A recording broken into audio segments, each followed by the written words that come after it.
We should do this shit after lunch. But it's just us guys talking. So thanks for coming in today, Donnie. Man. Love you, brother. You have an event coming up, right? Yep, Lowcountry Range Days. Don't get too deep. We'll just start with that. Lowcountry Range Days. I got you. It's going to be in October. October 25th to the 27th. Okay. Yep. And it's in the Lowcountry. Officially. Yeah, we are in Riceboro, Georgia, which is just about 25 minutes south on the highway from Savannah. Yeah. Now I appreciate that because I can just come home every night if I can. You know, I know you got like a icebreaker, or it's a bad name for it, but you know, a Lowcountry boil, right? So that's the right one. Yeah, we're calling like a welcome dinner.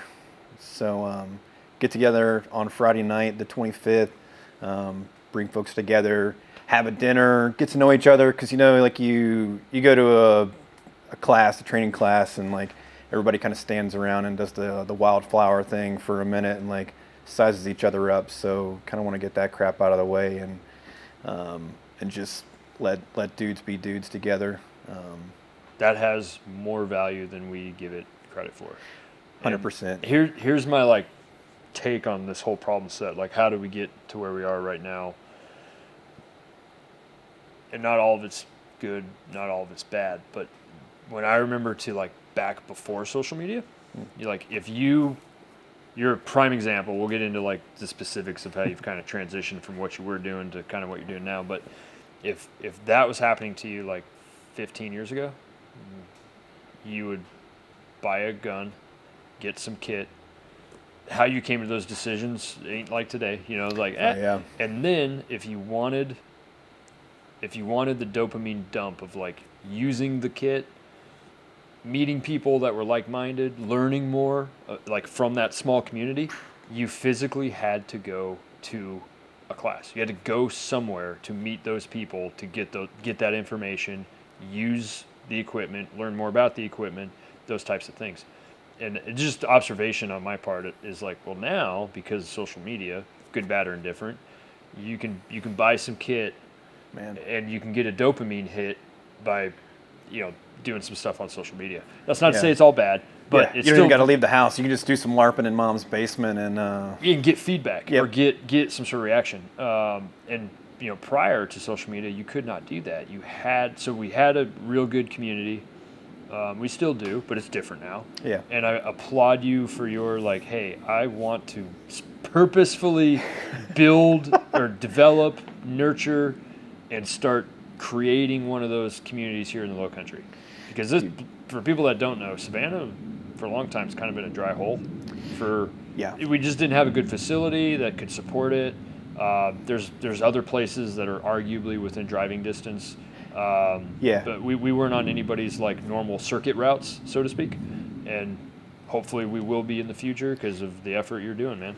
Thanks. And that's kind of how like organically Lowcountry came to be, was that I got, you know, invested in the training space, and to go to a good class, to find a good instructor, you know, you had to hit the road, which, you know, leads to like hotels and just costs, drives expenses, time away, you know, like if you have a spouse, that's a factor. But that was the original like why, was that, you know, why do I have to go so far to get good training? And you know, and I belong to a range here that definitely could host said type of events, but just is not in their not in their vein. Mm-hmm. No, you're really putting it on the line with Lowcountry Range Day, and I'm gonna do everything I can to make it successful, which I know is not much, but I'm sure it's gonna be fantastic. I know it's gonna be fantastic. We just got to get people off social media and onto the range.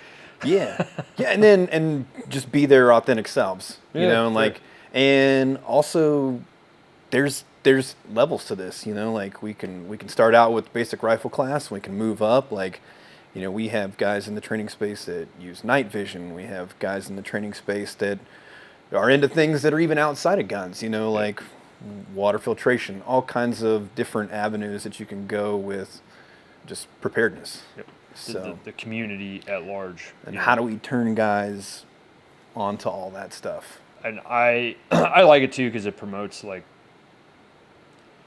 shedding some kind of bullshit and like, yep, come on out and let's all meet each other and do great things together and learn a lot, and gives you the opportunity to like employ, the stuff you spent money on.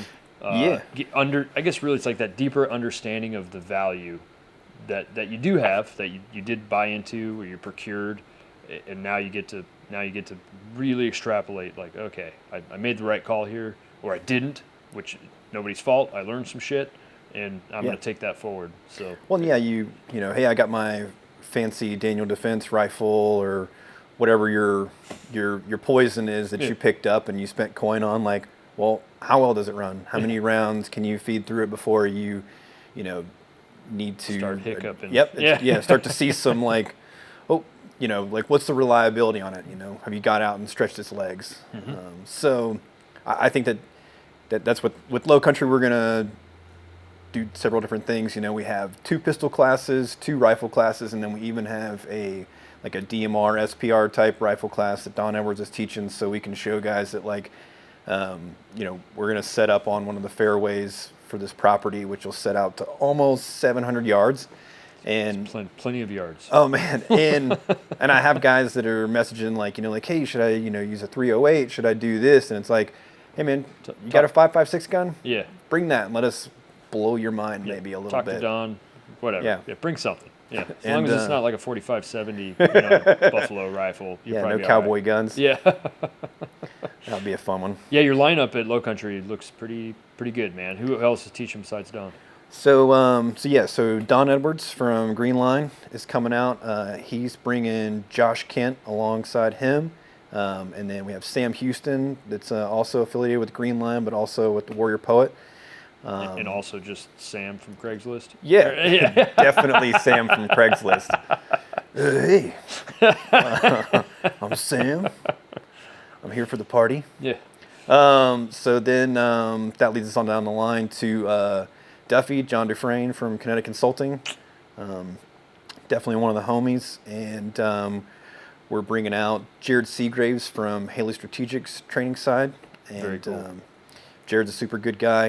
Is he doing a pistol block or a rifle block? He's doing pistol. Okay.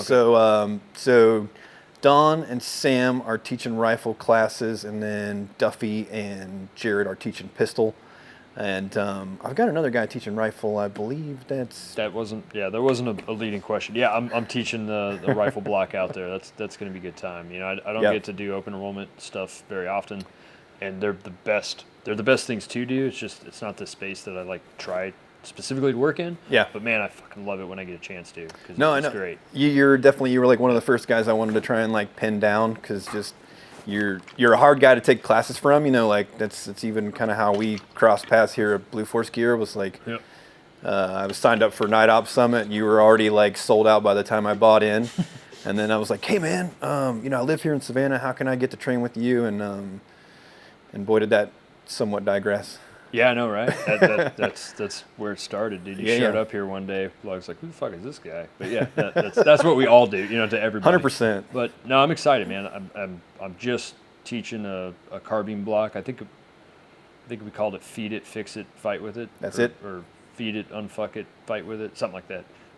There's a root phrase that comes from. Yeah, and I'm just, I guess what I will be focusing on or bringing to the table, not knowing what, I'm sure everybody's going to bring the same thing to the table. We all say the same shit, just a little differently, and that's the whole point.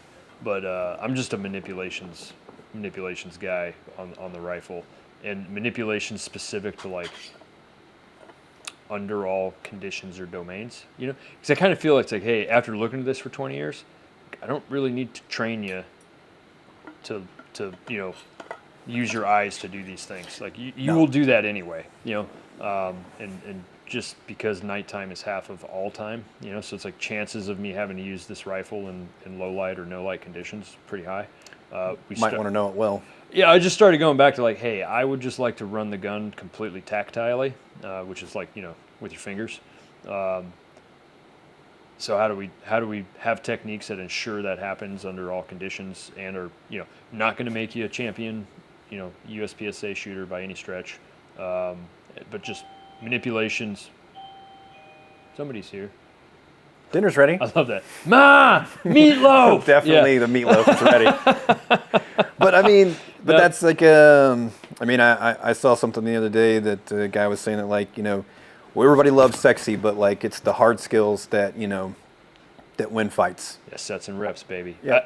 I can honestly tell you, and 100% I will plant my flag, that I have never seen the pure application of marksmanship win a fight. And now that this bears considerable like talking about, right? Put this in context. And what I mean by that is, the marksmanship piece was a given.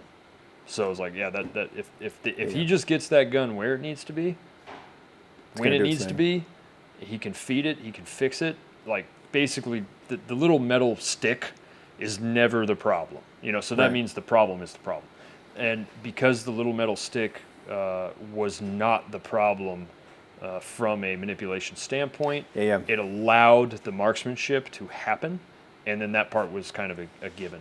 And of course, what I'm talking about there is like, you know, the 15-yard fight, you know, at night in the dark, multiple moving things going on at the same time. You know, I get it if you're like, well, I laid in on a guy at 400 yards and fucking took a big breath and settled the optic and squeezed it. I got it. Pure marksmanship, you made it happen. But as far as, you know, fighting with a gun, which is very different, maybe pedantically, whatever you want to call it, than shooting a gun. You know what I mean? Yeah.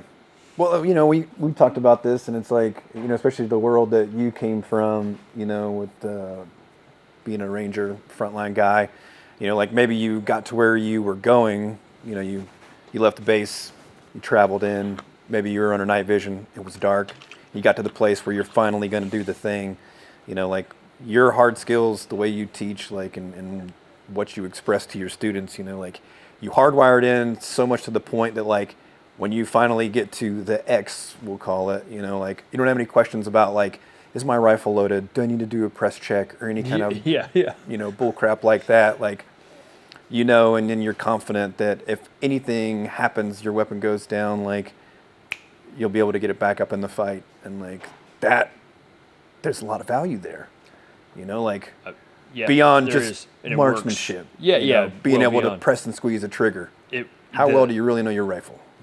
The evolution, just going back like 25 years in this space, was really interesting to see, because it started off, you know, big IPSC influence, you know, in the late 90s and stuff like that.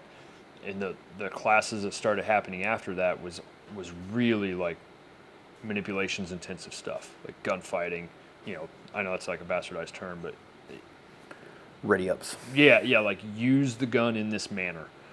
And then I kind of seen that kind of crescendo.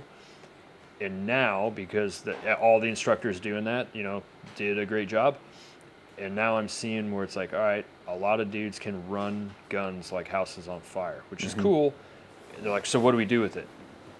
And the advent of some of the newer shooting sports, I think, is a direct result of like, okay, like I've been to everybody's classes that you can go to. I've crushed all their drills. I can manipulate.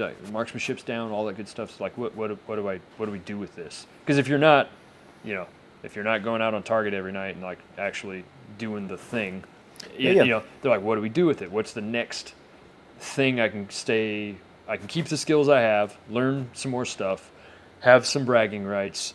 And it was like, okay, well, now we got some new shooting sports coming online, or the ones that already existed kind of changed their rules a little bit to incorporate some of that, more of that, which I think is great. You know, I mean, it's like, what do we do now? Because I didn't start seeing shot timers on ranges on like our kind of part of the classes till a couple of years ago. You know, prior to that, there was no like timed executed kind of sport shooting style drills that were happening, and there was some. I'm sure somebody's going to watch this, but like, you're fucking wrong. I got that. But that's wild, though. It wasn't like it is today. Because like, how else do you measure performance to a degree? I mean, you know, how do I know either I'm holding some sort of a standard or not? So I got some metrics and benchmarks to hit.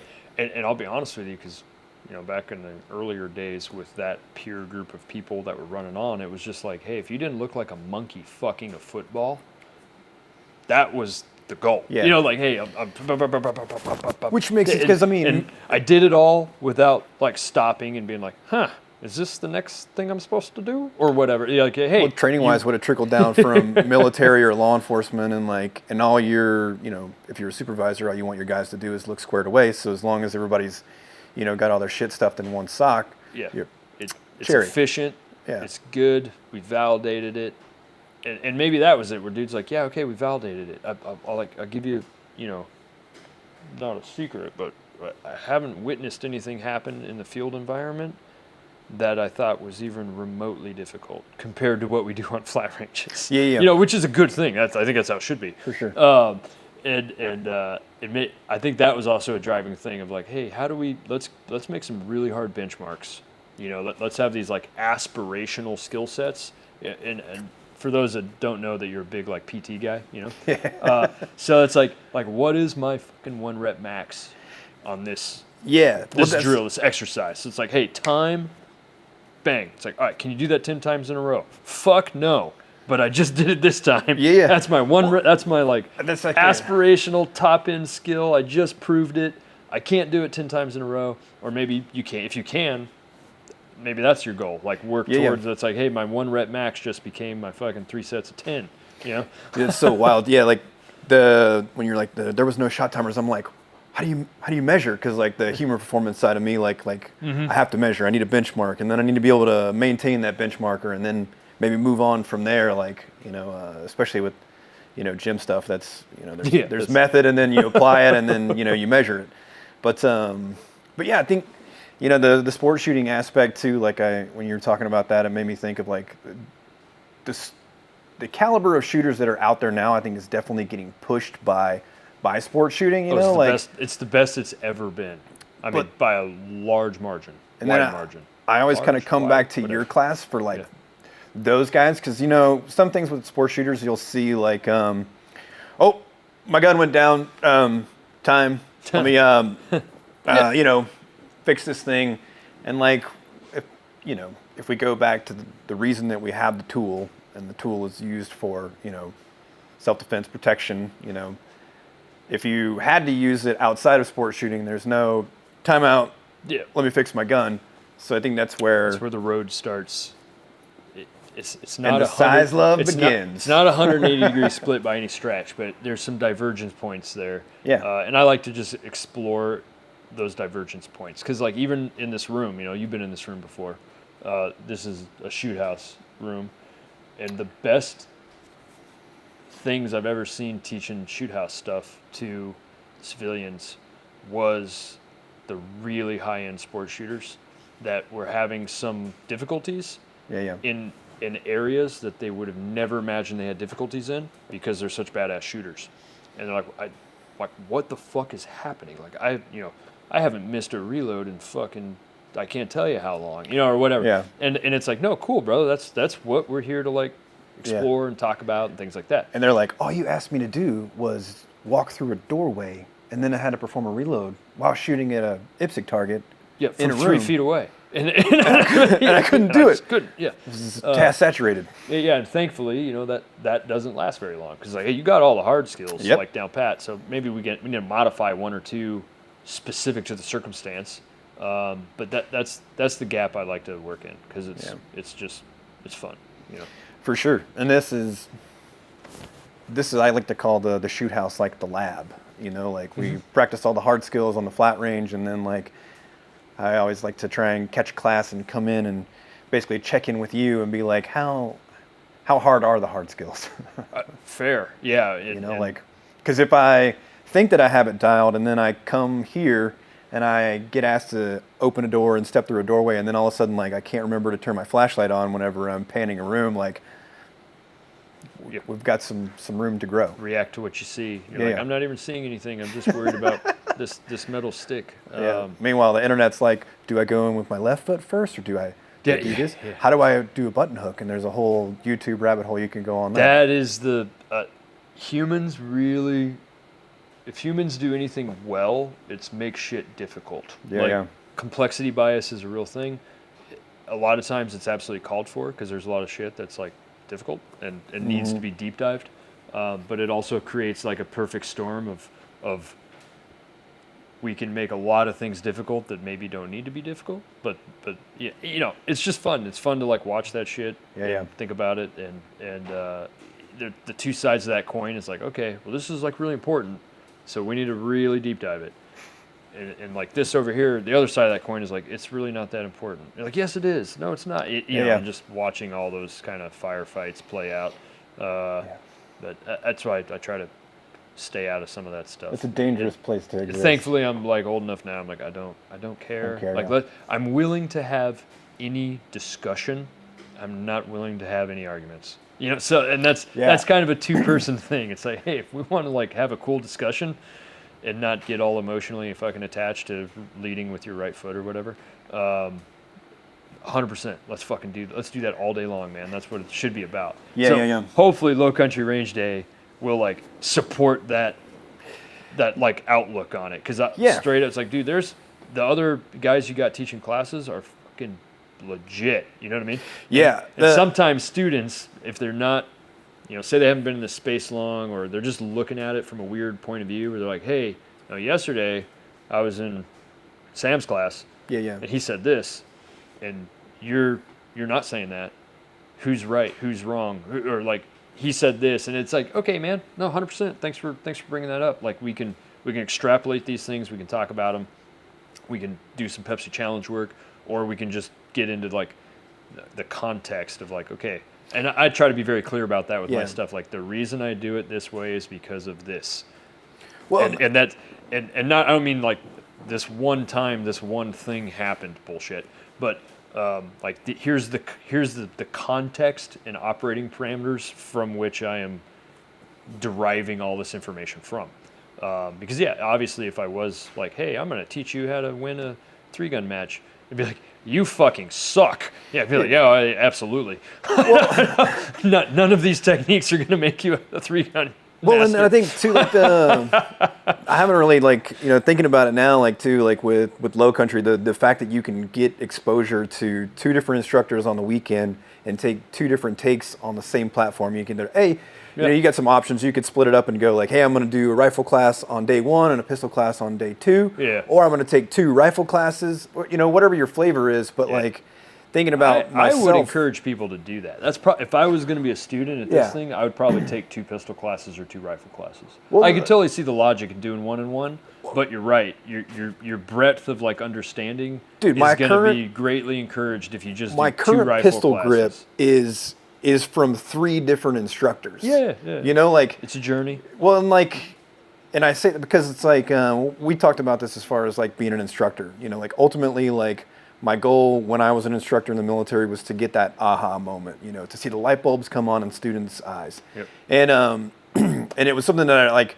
You can't really like until you experience it. You're like, wow, being an instructor is kind of cool. But at first, you know, it was like, sweet, I'm going to take time off and go do a lame instructor job. But then you spend some time with students, and I think that's also too. I'm really glad to have you on board at Lowcountry. Is just that I know that you get out a lot out of you yourself get a lot out of instructing, and it's not just you know, I get to do this thing and it's cool or whatever.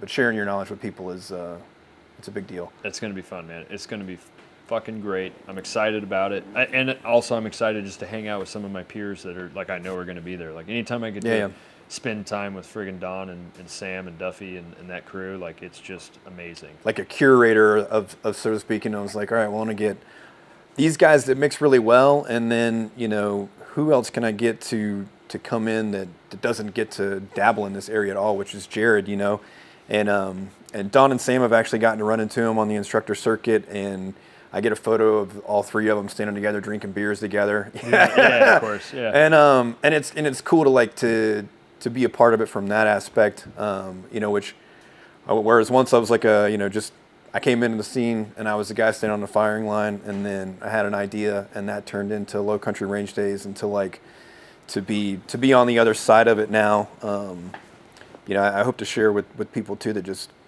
If you have an idea, if you have something that you want to do, you're the only person that's really holding yourself back. And, you know, especially like if you're segueing out of the military or big chapters in life, generally I find that it's only my fear that is holding me back from anything. Like this has been huge for me as far as like coming into a new space, being around a lot of different people, and I'm uncomfortable a lot of the time. Yeah, but for a guy like you, you're like, that's a good thing. Yeah, yeah. Dude, There's no point in being in my comfort zone. So no, I need that so much, and part of the reason I knew it was time to leave was that like I was really in my comfort space in my job, and it was time. It was time to go push again, time to go push harder, and being able to do this and arriving at the situation and being like, oh wow, I guess this is the thing. I don't know how we exactly got here, but like, I'm just going to dig in and go to work and try to figure out how I can affect the space in a positive manner,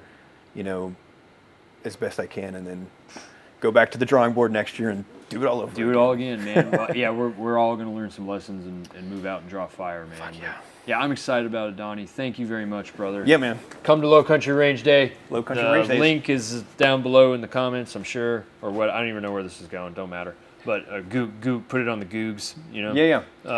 Lowcountryrangedays.com is our website. We put out a lot of our content information through Instagram. That's generally the best way to find the most up-to-date information. But of course, like a detailed description of all the classes is outlined on the website. There's bios for all the instructors on staff as well. So definitely stop in lowcountryrangedays.com and Instagram Lowcountry Range Days as well.